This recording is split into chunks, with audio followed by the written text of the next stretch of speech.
La victoire se trouve dans l'obéissance au Saint-Esprit. Merci Père de parler à nos cœurs au travers de ce moment de partage de ta parole. Dès le moment où nous donnons notre cœur à Jésus-Christ, afin qu'il soit notre Seigneur et notre Sauveur, nous sommes appelés à entretenir une relation avec Dieu, qui est une vie entièrement guidée par le Saint-Esprit. La force, la sagesse, la connaissance et l'intelligence nécessaires pour l'accomplissement de notre rôle en vue de l'avancement du royaume de Dieu sur la terre proviennent de cette relation. Notre thèse de base relate les premiers moments de l'arrestation de Jésus.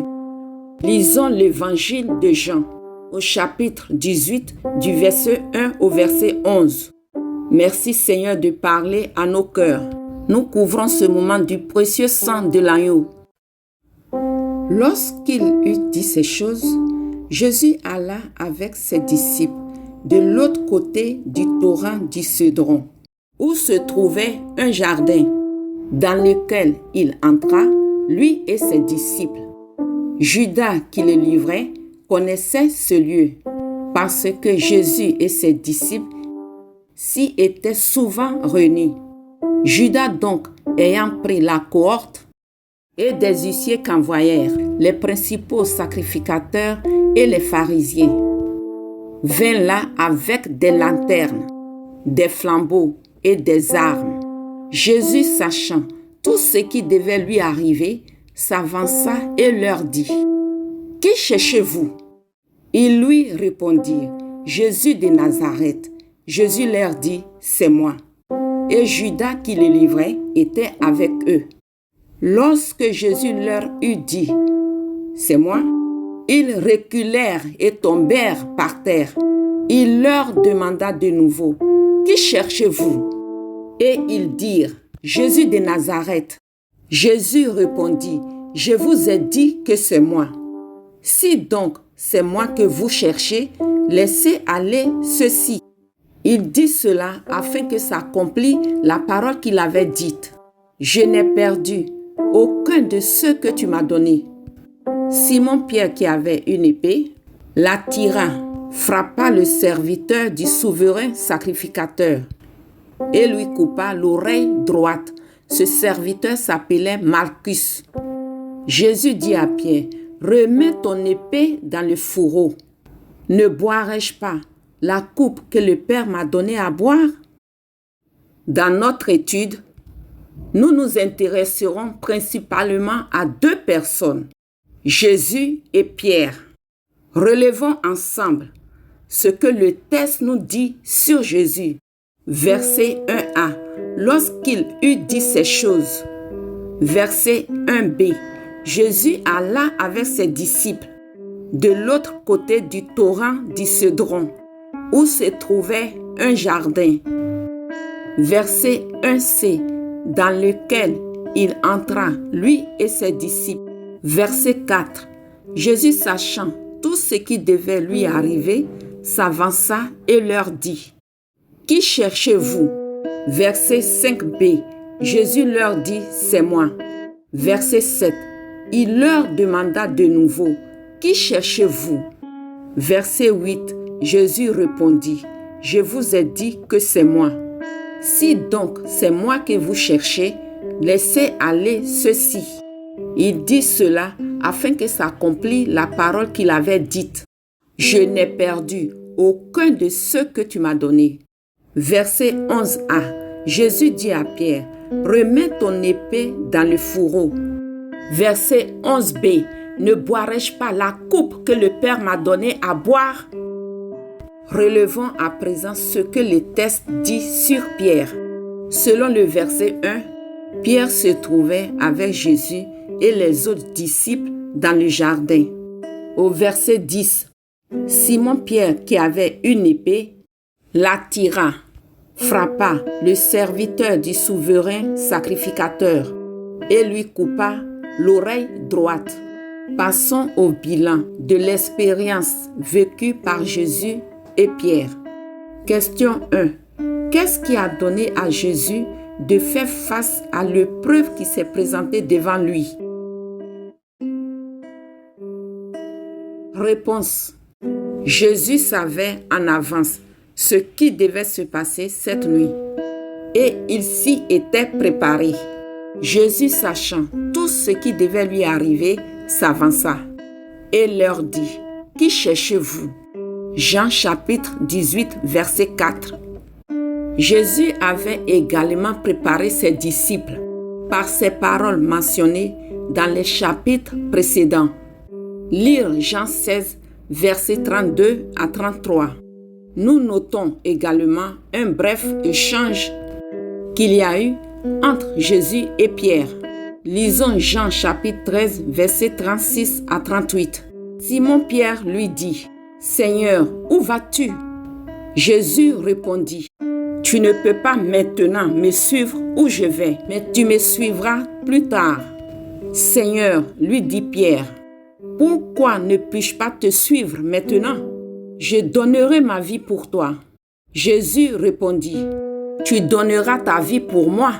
En vérité, je te le dis, le coq ne chantera pas que tu ne m'aies renié 3 fois. Merci Seigneur pour ta parole. Ces passages montrent que les disciples avaient été informés au sujet d'une telle épreuve, mais ils n'y avaient pas vraiment appliqué leur cœur afin de prendre en considération les propos du Seigneur. Question 2. Quel autre facteur a permis à Jésus d'être prêt face à cette épreuve? Réponse. Jésus a vécu une vie entièrement consacrée à Dieu. En Jean 17, verset 4, il dit: Je t'ai glorifié sur la terre. J'ai achevé l'œuvre que tu m'as donné à faire. Jésus est également très proche de Dieu. Lui et le Père sont un. Celui qui m'a vu a vu le Père. Jean 14, verset 9b. Les disciples de Jésus n'étaient pas encore engagés dans une telle relation avec Dieu. En effet, ils n'avaient pas encore reçu le Saint-Esprit. Jésus a vécu une vie entièrement conduite par l'Esprit de Dieu.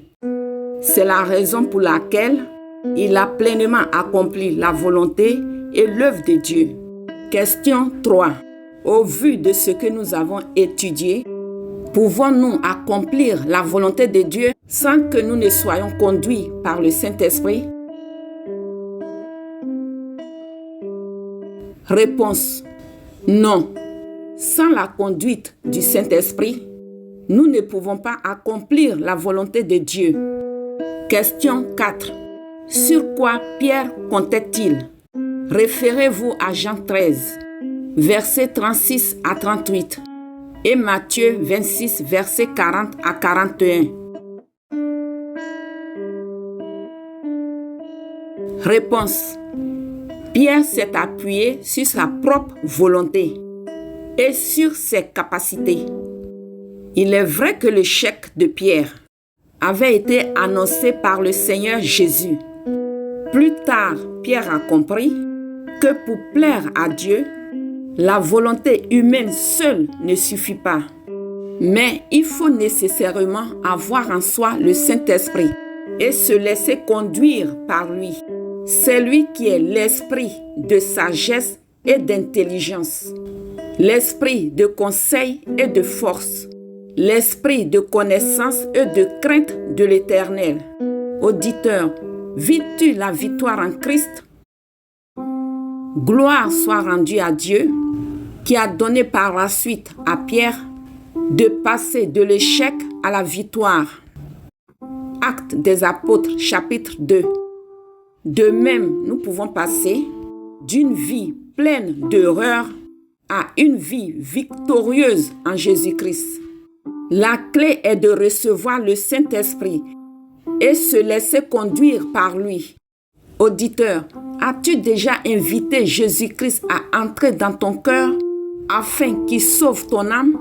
Si tu ne l'as pas encore fait et que tu désires profondément avoir un conducteur et un gardien pour ton âme, Jésus-Christ est la meilleure adresse. Invite-le en faisant cette prière de tout ton cœur. Seigneur Jésus-Christ, je reconnais avoir offensé Dieu par la vie de péché que j'ai menée. Je crois de tout mon cœur que tu es le Sauveur que Dieu nous a envoyé pour nous racheter de la domination du diable et du péché. C'est pourquoi je crie à toi. Jésus, sauve mon âme. Sauve-moi, Seigneur. Sois mon pasteur et le gardien de mon âme. Fais de moi un membre de ton corps glorieux. Que ton Esprit Saint vienne habiter en moi et qu'il soit avec moi éternellement. Merci, Seigneur Jésus-Christ. Amen. Crois que Jésus t'a entendu et crois qu'il t'a exaucé. Maintenant, entretiens ta relation avec Jésus-Christ par l'étude de sa parole et par la prière constante, basée sur ce que Dieu t'apprendra dans sa parole, qui est contenue dans la Bible.